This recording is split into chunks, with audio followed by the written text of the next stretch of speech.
Well, I also think that India is kind of hope for humanity because, um, you know, you kind of see, I don't know how closely you're following what's going on in the Ukraine with Russia and NATO. And you kind of, it's very unsettling and disturbing to think about possible war breaking out in Europe. And I just think that as India becomes stronger, larger economically, and more influential in the world, it's kind of a force for peace because I don't think India is anybody's enemy, not even our unruly neighbors to the north.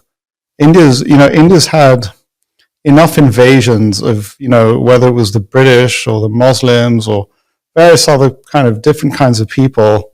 And so India has a kind of a pretty, the idea that India would be bent on world domination, or that India would start getting concerned about the way Russia is about its borders or defense pact, or it's not happening in India. So I think that it's sort of a different view of global affairs, that as India becomes a stronger and more powerful country in the world is going to be good for the world.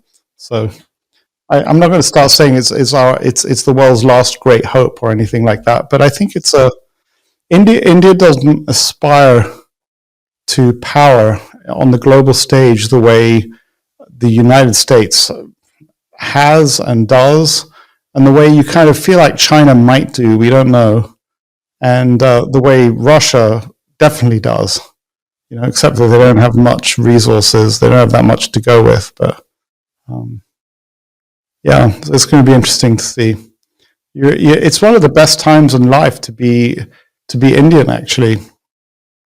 When would you rather be Indian? Would you rather be Indian, kind of like oppressed by the British, or would you rather be Gandhi, kind of protesting and walking to the sea to make salt and standing in front of British guards and getting beaten up, or would you rather be a free Indian today with, and the kind of like reforms?